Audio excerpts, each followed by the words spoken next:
사람이 시험을 받는 이유, Why do people get tested라고 하는 제목으로 함께 은혜를 나누겠습니다. 한번 따라서 합시다. 사람이 시험을 받는 이유. 아니, 이렇게 합시다. 내가 시험을 받는 이유. 세상 모든 사람에게는 시험이 있습니다. 간혹 학교에서 우리 학생들이 시험 치르는 것을 보지요. 학생들이 중간고사니 기말고사니 하면서 시험 기간에 일찍 학교에 와가지고 공부하는 모습을 보면 시험은 있어야 되겠다 이런 생각도 하고요. 시험은 반드시 치러야 할 것이구나 하는 것을 생각 안 할 수가 없지요. 물론 시험을 보는 학생들은 힘들고 괴롭지요. 시험 공부한다는 자체가 결코 즐거운 일이 아니고 재미없고 힘든 일이 맞습니다. 그러나 시험을 치러야 지금까지 내가 공부한 것이 정리가 되고 지금까지 내가 공부해서 정리한 것이 내 것으로 체질화될 수 있습니다.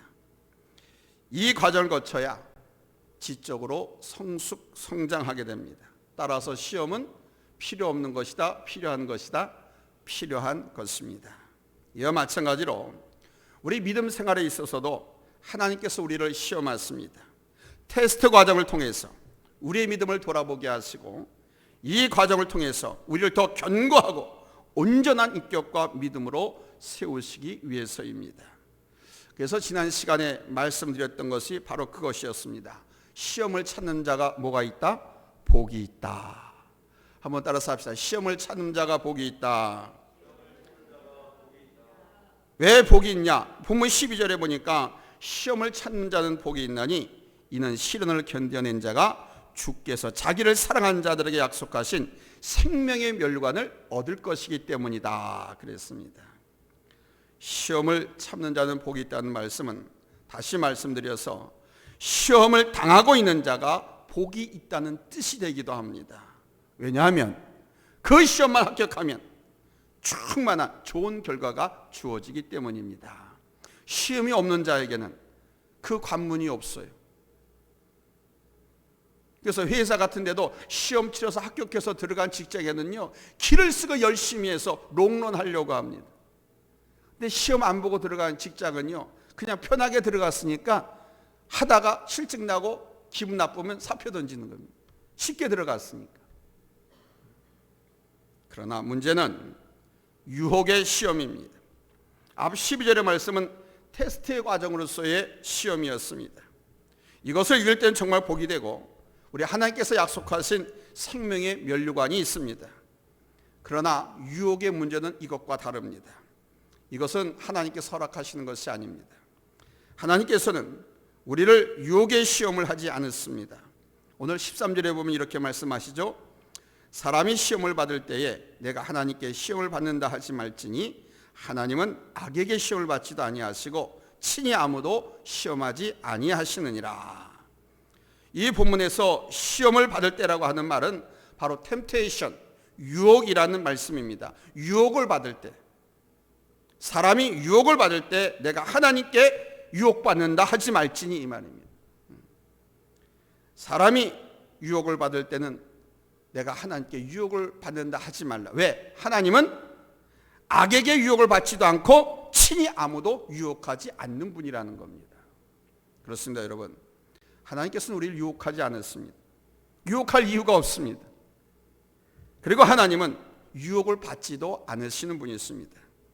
그런데 우리 예수님께서는 유혹을 받으셨습니다.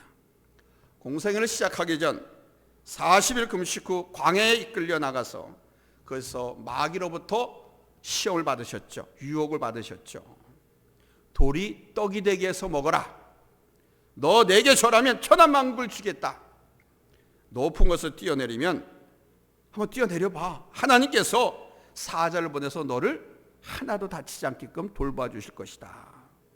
이렇게 사탄 마귀가 육신의 적용, 안목의 자랑, 이생의 자랑에 대한 유혹을 했으며 이 유혹을 예수님께서 받으셨습니다.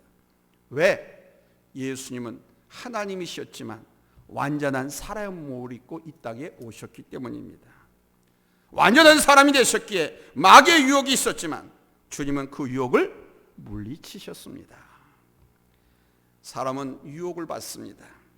우리가 육신을 가진 이상, 육신의 정욕과 안목의 정욕과 이생의 자랑이라고 하는 그 유혹에 우리가 다 노출되어 있습니다. 사탄이 이것을 알고 교묘하게 우리를 유혹하는 거예요. 바로 이 유혹이 우리 신앙생활에 있어서 큰 문제가 됩니다. 우리는 이 유혹에 넘어가지 말아야 합니다. 오늘 우리는 이 유혹에 대한 말씀을 통해서 우리의 신앙을 다시 한번 점검하고 우리의 신앙을, 믿음을 공고히 하는 시간을 가져야 할 것입니다. 우리가 유혹에 넘어가지 않기 위해서는 이 시험의 근원이 무엇인가를 먼저 알아야 됩니다.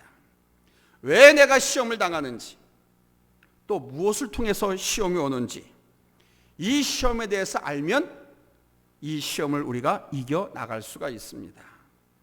오늘 본문에 보면 시험의 근원이 무엇인가를 우리에게 말씀해 주고 있습니다. 첫째로 우리가 유혹을 받는 근원은 바로 나 자신 때문이라고 말합니다.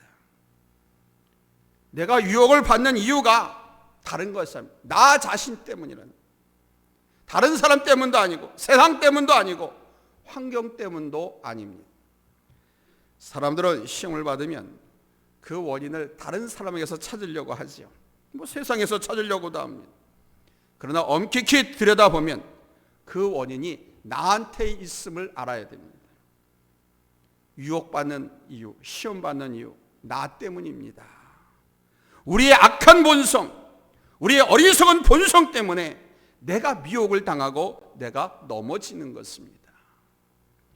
아담과 하와가 선악을 걸 알게 하는 나무 열매를 따먹을 때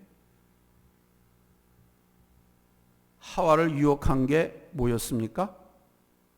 뱀이 유혹했죠. 뱀이. 그때 하와가 그 선악과를 보고 이렇게 느꼈습니다. 창세기 3장 6절에 먹음직도 하고 보암직도 하고 지록해롭게 할 만큼 탐스럽기도 한 나무인지라 그랬습니다. 이것은 뱀으로 변해 다가온 사탄의 마음이 아닙니다. 이것은 하와의 마음입니다. 하와의 마음이 먹음직도 하고 보암직도 하고 지혜롭게 할 만큼 탐스럽기도 했습니다. 사탄의 마음이 아니에요. 하와의 마음이 있어요. 다시 말하면 나의 마음이라는 겁니다. 보고 또 봐도 먹음직합니다. 보암직도 합니다. 그리고 지혜롭게 할 만큼 탐스러워 보였습니다. 결국 이 마음 때문에 하와는 그 선악과를 따서 먹고 말았지요. 우리가 유혹을 받는 모든 것은 남의 탓, 환경 탓이 아니라는 것을 분명히 알아야 합니다. 누구 문제라고요? 내 마음의 문제입니다. 이것을 아는 것이 중요해요. 그래서 성경도 무엇보다도 내 마음을 다스려라 이렇게 말씀하고 있는 거예요. 두 번째로 우리가 시험을 받는 것은 욕심을 잉태했기 때문입니다. 14절에 오직 각 사람이 시험을 받는 것은 자기 욕심에 끌려 미혹됨이니 그랬잖아요. 그러니까 우리가 시험 받는 것은 자기 자신의 문제이면서 욕심에 끌렸기 때문인 거예요. 그러니까 모든 죄의 근원은 바로 이 욕심에서입니다. 오늘 성구에 나와 있습니다마는 욕심이 잉태한 즉 죄를 낳고 죄가 장성한 즉 사망을 낳는다고 그랬죠. 만약 우리 안에 이 욕심을 다스릴 수 있는 능력만 있다고 하면 범죄하지 않을 겁니다. 인간에게 공부를 많이 하면 이 욕심을 다스릴 능력이 생긴다고 하면 아마 우리나라 국민 대학 졸업한 프로테이지가 70%래요. 지금 우리나라가 80몇 %까지 올라간 적이 있었는데 지금 그렇게 많이 대학을 나왔어도 취직을 못하니까 이제 최근 들어서 70%로 다운됐어요. 그럼 다 욕심을 다스려가지고 죄를 짓지 않게요? 안 그렇죠? 많이 배우면서록 고등사기꾼, 아주 고등 지능적인 범죄자들이 더 많이 양산되고 있어요. 우리가 많이 배우면 이 욕심을 컨트롤하는 이런 능력이 생긴다면 얼마나 좋을까요? 그렇지 않더라고요. 더 잘하더라고요. 세상의 학문과 지식을 많이 가지면 가질수록 그것을 이용해서 어떻게 법에 걸리지 않고 이득을 취할 것인가, 죄를 지을 것인가, 여기에 사람의 마음이 끌려요. 아담과 하와가 범죄한 것도 바로 이 욕심 때문이었습니다. 세상 모든 사람들이 범죄하는 것은 바로 이 욕심 때문입니다. 구약의 다윗 왕과 밧세바가 함께 범죄한 것도 바로 이 욕심으로 인해서입니다. 여러분 생각해 보십시오. 여러분이 하나님께 범죄한 모든 것의 원인이 어디서 비롯되었는가 한번 깊이 들여다보세요. 깊이 들여다보면 욕심으로 인한 그 범죄는 다 내 욕심으로 인해서 범죄한 것들일 겁니다. 형제 간의 분열, 성도 간의 다툼, 이웃 간의 다툼, 그리고 속임과 거짓과 도둑질, 이런 거 다 욕심으로 인한 것입니다.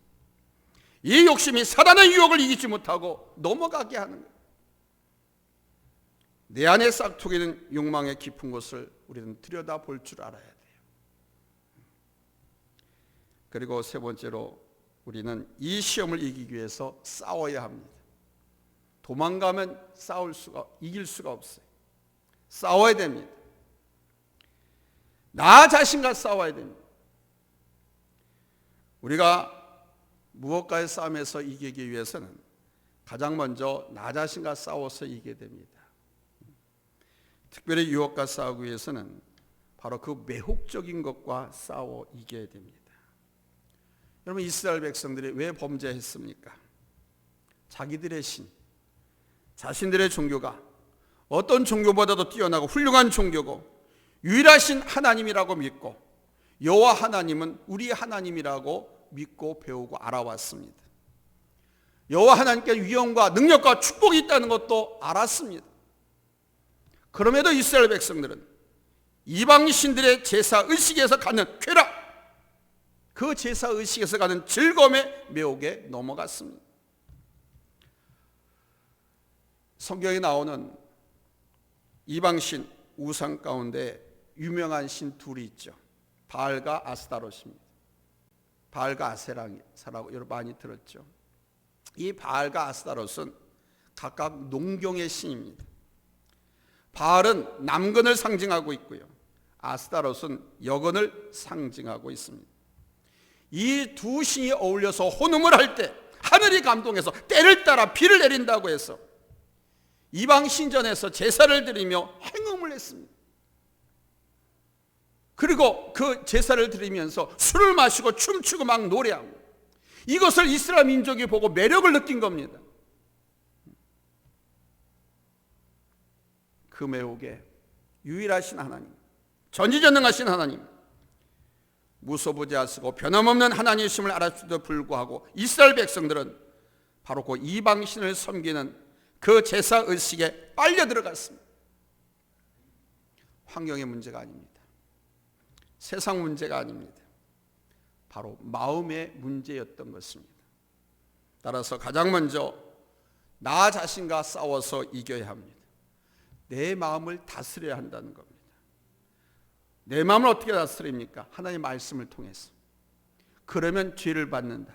죄를 짓고 벌을 받는다. 그래야 망한다. 하나님의 말씀을 기억해서 그걸 이겨야 됩니다.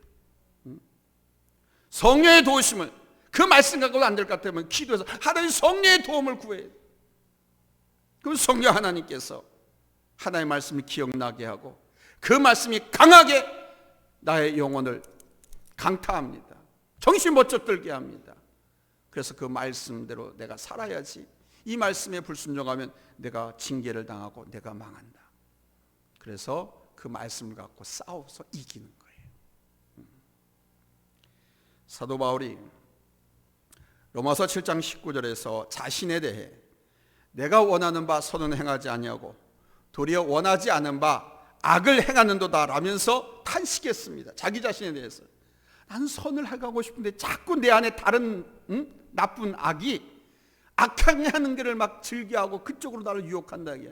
나는 그러고 싶지 않은데, 그래서 막 싸운다는 거예요. 두 마음이. 이런 자신이 너무 괴롭다는 거예요. 탄식했습니다. 24절에 그러잖아요. 오호라 나는 곤고한 사람이로다.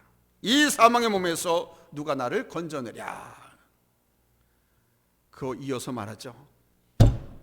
우리 주 예수님밖에 없다. 우리 예수님만이 나를 건져낸다. 이 사망의 몸에서.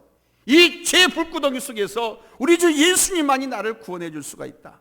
그래, 예수만 믿어야 된다. 예수님만 바라보고 예수님만 의지하고 예수의 말씀대로 살아야 된다. 이거를 깨달았다라고 말하는 거예요. 자기 자신을 다스리고 이기려고 노력했고 그 안에서 예수 그리스도의 은혜가 임해서 바울은 이겼다는 것이죠. 그 많은 싸움 유혹이 있었지만 우리 예수님은 자기 자신과의 싸움에서 이기셨습니다. 예수님이 사용한 무기는 뭐였냐? 하나님 말씀이었습니다. 돌이 떡이 되게해서 먹으라고 할 때 예수님은 신명기 8장 3절의 말씀을 인용해서 마귀의 유혹을 물리쳤습니다. 다른 시험들은 다 시편의 말씀을 통해서 물리쳤습니다. 그렇습니다, 여러분. 진리가 하나님의 말씀이 내 안에 살아있을 때 그 진리로 나 자신을 이길 수가 있습니다. 유혹을 이길 수가 있습니다. 아멘. 그래서 나를 다스릴 수가 있습니다. 진리의 말씀이, 하나님의 말씀이 내 안에 살아있을 때 그 하나님의 말씀이 살아있게 하는 방법은 뭐냐? 외우시는 거예요. 하나님의 말씀을 외우는 수밖에 없어요. 그러면 다스릴 수가 있어요. 그 말씀이, 외운 그 말씀이 나의 생각과 사고의 패러다임이라든가 행동의 여러 가지 스타일을 리드해 가잖아요.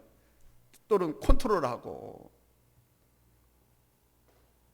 따라서 진리의 말씀이 내 안에 새겨지고 그 말씀이 역사할 수 있도록 암송하시고 여러분 기도 많이 하시기 바랍니다. 그리고 이 과정에서 또 하나 분명히 해야 할 것은 우리의 연약함을 알고 이것을 인정할 수 있어야 됩니다. 나는 연약하다는 거. 약한 우리는 시험에 빠졌을 때 내 잘못을 깨끗이 인정할 수 있어야 돼요. 내가 연약해서 그래. 인정해야 됩니다.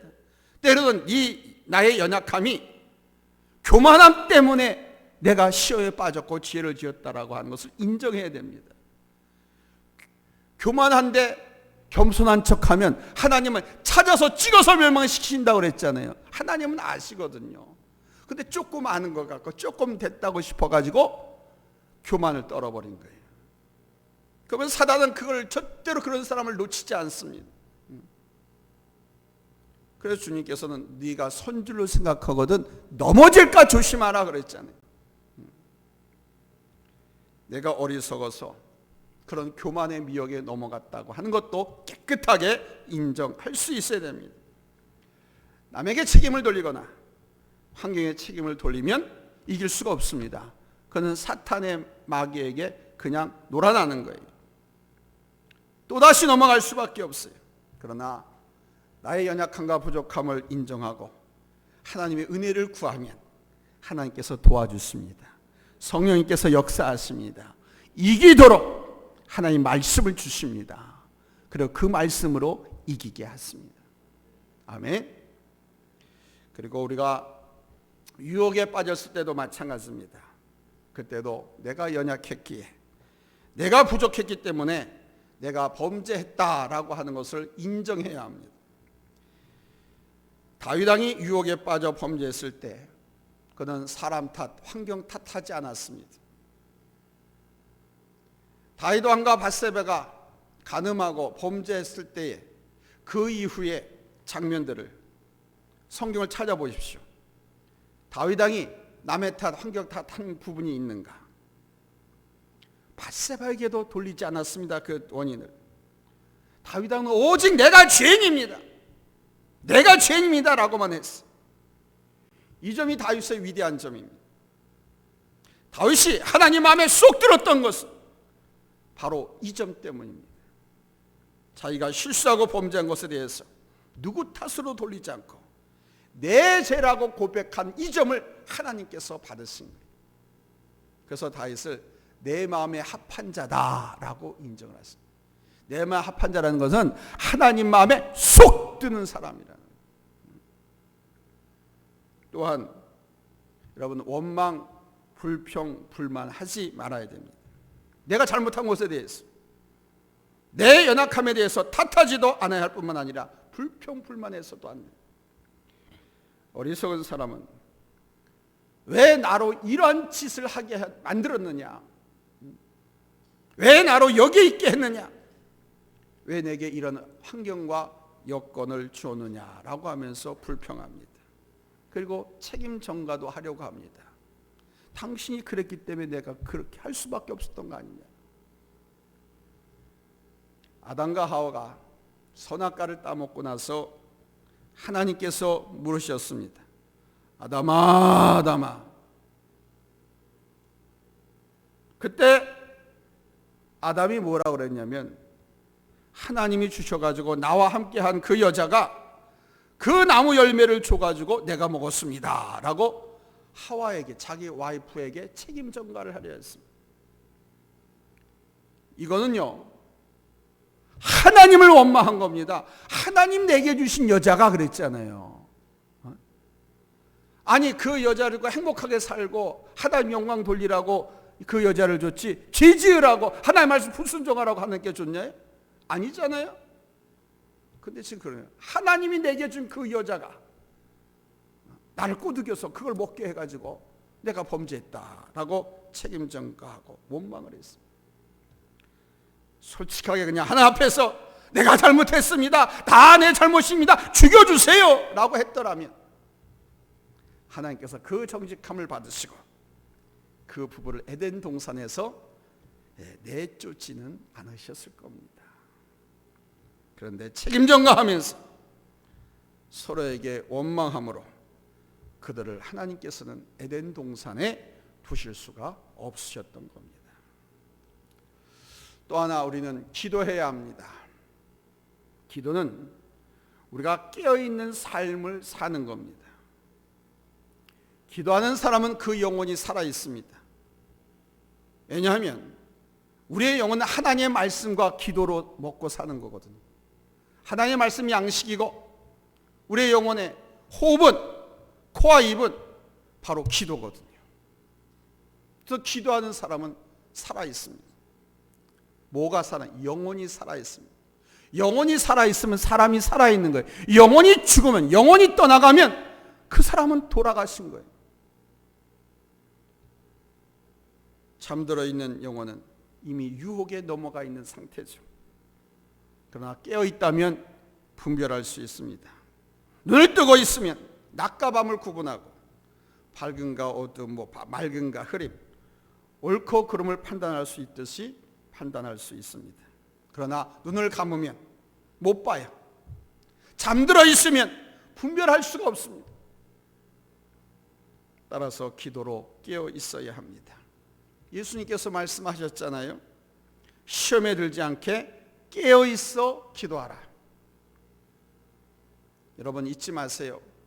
기도가 능력이고 기도만이 승리의 길입니다. 기도가 은혜의 방편이라고 하잖아요. 부지런히 많이 주님 오실 때까지 사용하라고 우리에게 은혜의 방편으로 주셨잖아요. 하나님의 마음을 움직이고 저 하늘 그 창고를 여는 것도 바로 우리의 기도입니다. 사랑하는 성도 여러분, 살아있는 사람에겐 언제나 시험은 찾아옵니다. 특별히 마지막 때인 지금은 마귀가 산길자를 두루 찾아다니고 있습니다. 우리 안에 욕심이 가득 차 있고 깨어있지 않는다면 언제든지 그 유혹에 넘어가게 되고 신앙생활에 실패하게 됩니다. 그 이후의 상처와 후유증은 이루 말로 할 수 없을 정도로 참으로 큽니다. 나의 연약함을 알고 겸손하게 하나님의 은혜를 구하고 하나님의 능력을 구하며 갑시다. 기도합시다. 할렐루야. 우리가 늘 깨어있다면 우리는 분별할 수 있습니다. 그리고 우리는 이기는 삶을 살게 될 것입니다. 이와 같은 삶의 능력을 갖는 오늘 예배에 참여한 우리 성도님들이 다 되시기를 예수님의 이름으로 축원합니다. 할렐루야. 기도합니다.